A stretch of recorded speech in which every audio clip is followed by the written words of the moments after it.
20% বেশি লাভ করতে পারবেন না খুচরো ব্যবসায়ীরা। এই নিয়মে ব্যবসায়ীদের বাঁধতে চায় কলকাতা পুরসভা। আকাশ ছোঁয়া বাজার দর, বাজারে গিয়ে আম আদমির মাথায় হাত। বাজার দর নিয়ন্ত্রণে রাখতে বাজার ব্যবসায়ী সমিতির কর্মকর্তাদের সঙ্গে বৈঠকে পুরসভার নয়া সিদ্ধান্ত।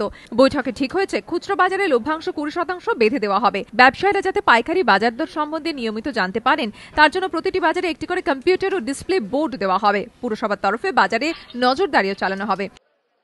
পাইকারি থেকে যে মালটা কিনবে, হোলসেল যেখান থেকে কিনবে, সেখান থেকে খুচরো যারা বিক্রি করবে, খুচরো বিক্রেতারা ওই দামের থেকে 20% প্রফিট রেখে বেচতে পারে, তার উপরে বেচতে পারবে। উইদিন 15 ডেজের মধ্যে ইন্টারনেট সিস্টেম লাগিয়ে দিচ্ছে, ডিসপ্লেও থাকবে। চেকিং তো অলরেডি চালু আছে।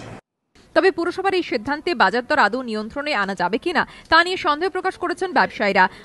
অতীতে আগে এইভাবে বেঁধে দেওয়ার জন্য সাধারণ বাজারে কোনোদিন চেষ্টা হয়নি। ইমপ্লিমেন্ট করা আমি বলছি না যে ইম্পসিবল, আমি বলছি পসিবল যদি সরকারি কাউন্টারও এর পাশাপাশি থাকে। ইমপ্লিমেন্ট করা অসুবিধা কিছু নেই যদি অ্যাকচুয়াল হোলসেল মার্কেটটা, যেটা আমাদের রিটেল বায়ার যারা কিনতে যাবেন তারা যদি যে রেটে কিনবেন তার উপরে 20% রেখে বেচার জন্য আমরা মার্কেটগুলোকে রিকোয়েস্ট করব।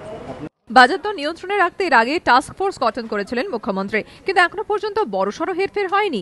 তবে পুরসভার এই সিদ্ধান্তে বাজার দর নিয়ন্ত্রণে আসে কিনা এখন সেটাই দেখার। অর্ণব মুখোপাধ্যায়ের রিপোর্ট, এবিপি আনন্দ, কলকাতা।